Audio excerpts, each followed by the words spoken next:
नमस्कार दोस्तों, आप सभी का बहुत बहुत स्वागत है हमारे ऑफिशियल यूट्यूब चैनल अपार एजुकेशन पर। जैसा कि आप लोगों ने देखा कि हमने 5 जून और 6 जून को करंट अफेयर्स से संबंधित महत्वपूर्ण बिंदु पर चर्चा की, और आज जो 6 जून है हमारा, आज भी हम करंट अफेयर्स के कुछ महत्वपूर्ण बिंदुओं पर भी चर्चा करने वाले हैं, जो कि आपके लिए बहुत ही इंपॉर्टेंट है, आपके लिए बहुत महत्वपूर्ण है।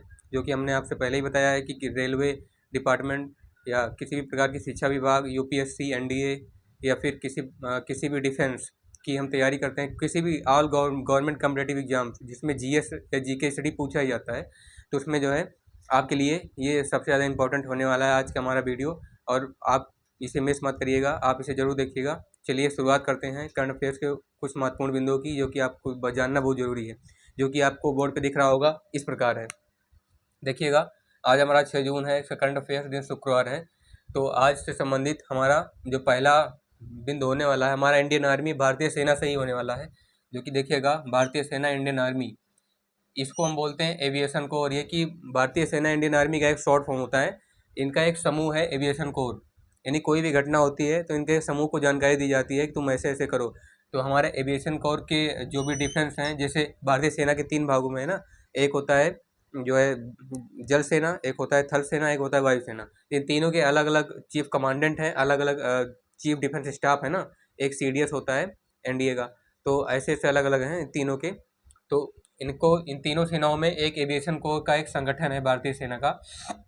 इन्होंने राजस्थान के जोधपुर में AH-64E, एक हेलीकॉप्टर का टाइप है, ठीक है। इनके लड़ने के लिए एक हेलीकॉप्टर बनाया गया है जिसका नाम है AH-64E। इस ब्रांड का हेलीकॉप्टर है अपाचे लड़ाकू हेलीकॉप्टर, ठीक, इसका नाम है AH-64E। इस कंपनी ने अपाचे लड़ाकू हेलीकॉप्टर को बनाया है, जिसको चलाने के लिए, इसके संचालन के लिए समर्पित अपनी पहली इकाई, यानी कि इस हेलीकॉप्टर की जो पहला यूनिट है, यानी कि जब जो फर्स्ट वर्जन है, उसको इसकी स्थापना की है इन्होंने। और जो आधुनिकीकरण है, हमारा जो मॉडर्नाइजेशन है, जो डेवलप हो रहा है, उसकी दिशा में, उसकी डायरेक्शन में एक महत्वपूर्ण कदम उठाया है। यानी कि पूरे पूरे पॉइंट का कहने का ये मतलब है कि जो है भारतीय सेना, इंडियन आर्मी ने अपने जो है लड़ाकू हेलीकॉप्टर, अपाचे लड़ाकू हेलीकॉप्टर AH-64E, इस वाले ब्रांड के साथ राजस्थान के जैसलमेर में, राजस्थान के जोधपुर में अपनी पहली इकाई की स्थापना की। यानी कि उन्होंने बताया कि अगर कोई भी घटना होती है, कोई भी आतंकी समस्या होती है, तो ये जो है इस हेलीकॉप्टर की मदद से उसको चला के जो है इन्होंने टेस्ट कर लिया है, ठीक है। और ये कहीं भी होता है तो ये जो है उसकी रक्षा के लिए पहुंच जाएंगे। और इन्होंने इसकी स्थापना की पहली यूनिट की, और आधुनिकीकरण की तरफ, जिस तरफ हमारी दुनिया बढ़ रही है, मॉडर्नाइजेशन, जैसे जैसे टेक्नोलॉजी बढ़ती जा रही है, वैसे वैसे इस जो है दिशा में एक महत्वपूर्ण कदम उठाया है, ठीक है ना। एक उनका महत्वपूर्ण, एक मेजर रोल रहा है इस पर, ठीक है।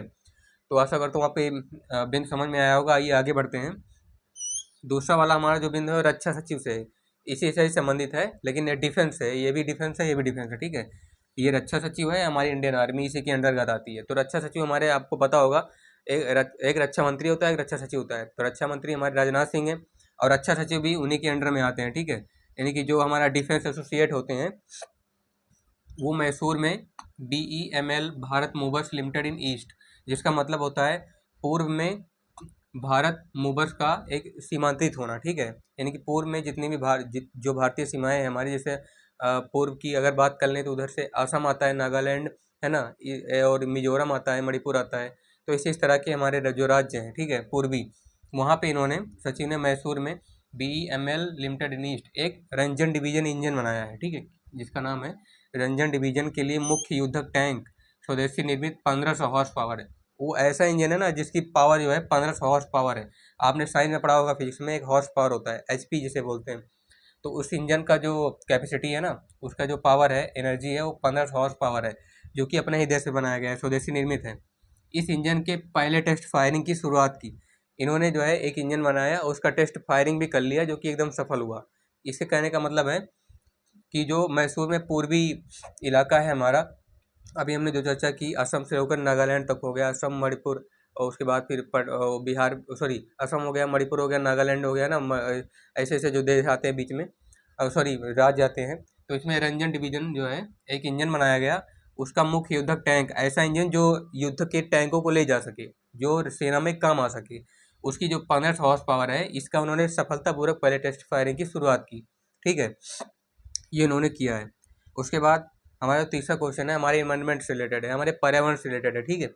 पर्यावरण का मतलब आप लोग अच्छे से समझ रहे होंगे, जो हमारे आसपास का आवरण है, हमारे आसपास की जो प्रकृति है, जो पेड़ पौधे हैं, जो साफ सफाई हो रही है कि नहीं हो रही है, मतलब ऐसी स्थिति में हम इसको क्या बोलते हैं, पर्यावरण बोलते हैं। तो वर्ल्ड इन्वायरमेंट डे अभी हाल ही में मनाया गया, आपको पता है कब मनाया जाता है? अभी मैंने इसलिए आपको कल ये नहीं बताया था, आपसे पूछने वाला था, इसी टाइप का क्वेश्चन भी बनता है। तो कब मनाया जाता है? 2 मई, 4 जून, 5 जून, इनमें से कोई नहीं। ना 2 मई को मनाया जाता है, न 4 जून को मनाया जाता है, और इनमें से कोई नहीं है, ऐसा सवाल ही नहीं सकता कि ऑप्शन में ना हो। ये 5 जून को मनाया जाता है, ठीक। अभी 5 जून को हाल ही में जो है पर्यावरण दिवस, विश्व पर्यावरण दिवस मनाया गया। तो इससे से संबंधित अगला क्वेश्चन होने वाला है। आइए बढ़ते हैं अगले बिंदु की तरफ। आइए चर्चा करते हैं तीसरे मुख्य बिंदु की तरफ। देखिएगा हमारा तीसरा मुख्य बिंदु क्या है, ये देखिए। हाल ही में विश्व पर्यावरण दिवस के उपलक्ष्य में प्रधानमंत्री मोदी ने किस राज्य या केंद्र शासित प्रदेश में पौधरोपण किया? ये एक ऑप्शनल बिंदु है हमारा, जो अभी हम लोगों ने डिस्कस किया वार्ता की कि 5 जून को विश्व पर्यावरण दिवस, हमारा वर्ल्ड जो है environment day, world environment day 5 जून को मनाया गया। तो उसके उपलक्ष्य में मोदी जी ने पौधरोपण किया था, ठीक है। वो कहाँ किया था, ये विकल्प में पूछा गया है, किस राज्य, किस केंद्र शासित प्रदेश में पौधरोपण किया गया मोदी जी के द्वारा? कर्नाटक में, महाराष्ट्र में, राजस्थान में, दिल्ली में। तो देखिएगा मोदी जी का जहाँ वास स्थान है, जहाँ उनका आवास है, वहाँ उन्होंने किया था। तो उनका आवास कर्नाटक में नहीं है, ना महाराष्ट्र में है, ना राजस्थान में है, उनका आवास है दिल्ली में, ठीक। तो उन्होंने दिल्ली में पौधरोपण किया, यानी कि पौधरोपण किया जब वो लोग अपने लोगों से, यानी कि अपने सपोर्टर से, या अपने, जब वो आवास से बाहर निकले तो उनके जो सपोर्टर हैं उनसे मिलने आए, तो उन्होंने, उनके सपोर्टर्स ने मोदी जी को एक पौधा दिया, ठीक है। वो शायद मेरे ख्याल से बेल का या कि शायद पीपल का पौधा था। तो उन्होंने उसे लगाया दिल्ली में अपने आवास में, और उसके जरिए साफ सफाई स्वच्छता अभियान का संदेश दिया, जिससे पर्यावरण हमारा सुरक्षित हो सके, पर्यावरण में जो है विकास हो सके, हमारा जैव विविधता और पारिस्थितिकी तंत्र और पर्यावरण जो है हरा भरा रह सके, है ना, हमेशा साफ सुथरा रह सके। आइए बढ़ते हैं चौथे बिंदु की तरफ, जो कि हमारा इस प्रकार है। हाल ही में भारत के किस मुख्यमंत्री ने अयोध्या के राम दरबार में प्राण प्रतिष्ठा, यानी कि राम दरबार की प्राण प्रतिष्ठा की सुरक्षा व्यवस्था की जिम्मेदारी ली? अभी हाल ही में राम दरबार के सुरक्षा प्राण प्रतिष्ठा की व्यवस्था की गई, तो उसमें किस मुख्यमंत्री ने जो है उनकी सुरक्षा व्यवस्था की जिम्मेदारी ली कि राम दरबार की प्राण प्रतिष्ठा के समय कोई भी, मतलब बाधा है, विघ्न है, कोई भी जो है, मतलब ऐसा वो नहीं आएगा, कोई सुरक्षा में कोई चूक ना हो। तो इसके लिए किस मुख्यमंत्री ने जो है जिम्मेदारी ली कि वहाँ पे सुरक्षा व्यवस्था में कोई चूक नहीं होगी? तो ऐसा कौन सा मुख्यमंत्री है, ये देखते हैं। योगी आदित्यनाथ ने, रेखा गुप्ता ने, ममता बनर्जी ने, इनमें से कोई नहीं। देखिएगा जो हमारा अयोध्या जिला पड़ता है, जब ऑर्डर आया था तो अयोध्या जिले के, जो हमारा अयोध्या पड़ता है वो यूपी में पड़ता है ना। तो यूपी के हमारा जो चीफ मिनिस्टर हैं वो है कौन? आदित्यनाथ। इन्होंने जिम्मेदारी ली थी, ठीक है, सॉरी, इन्होंने जिम्मेदारी ली है। और रेखा गुप्ता दिल्ली की सीएम है, इन्होंने नहीं ली, तो दिल्ली में ही इनका ऑर्डर चलेगा ना, तो ये नहीं ले सकती। ये है ममता बनर्जी पश्चिम बंगाल की, ये भी नहीं ले सकती। इनमें से कोई नहीं है, ऐसा हो ही नहीं सकता। तो ये योगी आदित्यनाथ ने वहाँ की सुरक्षा व्यवस्था की जिम्मेदारी ली थी, ठीक है। इनके सुरक्षा व्यवस्था में ही अयोध्या के राम दरबार की प्राण प्रतिष्ठा में कोई, सुरक्षा व्यवस्था में कोई चूक नहीं आई। आइए देखते हैं तीसरा महत्वपूर्ण बिंदु, जो कि इनमें से ही है, ये भी बहुत ज़्यादा इंपॉर्टेंट है, हमारा जो है टेक्नोलॉजी के मामले से, टेक्नोलॉजी से रिलेटेड है। तो चीन के इंजीनियरों ने और वैज्ञानिकों ने विश्व का पहला सैटेलाइट बनाया है, यानी कि ऐसा सैटेलाइट बनाया है ना, जो कि एयरबेस, एयर स्पेस में ही जो है स्थित होता है, वहाँ से अपना ये नेटवर्क भेजता है, ठीक है, जिसके थ्रू हम लोग अपना टेक्नोलॉजी, मोबाइल फ़ोन, लैपटॉप वगैरह, कंप्यूटर वगैरह चला पाते हैं। तो ऐसा सैटेलाइट बनाया है जिसकी सहायता से बिना मोबाइल टावर के स्मार्टफोन से भी कॉल की जा सकती है। यानी कि ऐसा सैटेलाइट बनाया है ना कि जो है अब तक हम लोगों ने मोबाइल में नेटवर्क लाने के लिए मोबाइल टावर की बात सुनी थी कि मोबाइल बिना मोबाइल टावर के नेटवर्क आ ही नहीं सकता, 4G 5G अब जो है। लेकिन अब जो सैटेलाइट बनाया गया है उससे बिना स्मार्टफोन के भी कॉल की जा सकती है। तो आपको ये प्रश्न पूछा जा सकता है कि हाल ही में, यानी कि अभी जल्द में ही, ऐसा कौन सा देश है जिसने पहले सैटेलाइट बनाया है जिसकी सहायता से स्मार्टफोन से कॉल की जा सकती है बिना मोबाइल टावर के? तो उसमें ऑप्शन में चीन, अमेरिका, भारत आ सकता है। तो उसमें चीन, आप लोग जो ऑप्शन होगा चीन पे ही लगाइएगा। चीन के इंजीनियरों ने, वैज्ञानिकों ने ही बनाया है सैटेलाइट, ठीक है। तो आशा करता हूँ कि आपको ये चारों पाँचों बिंदु जो अभी हमने उन लोगों ने डिस्कस किया इस करंट अफेयर्स में, आपको बहुत अच्छी तरीके से समझ आया होगा, और आप जो है इसको साथ ही अच्छे समझ पाएंगे, इससे बनने वाले क्वेश्चंस को और अच्छे से समझ पाएंगे।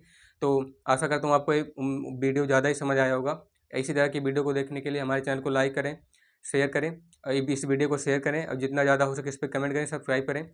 आइए मिलते हैं अगली वीडियो में। आपका बहुत बहुत धन्यवाद।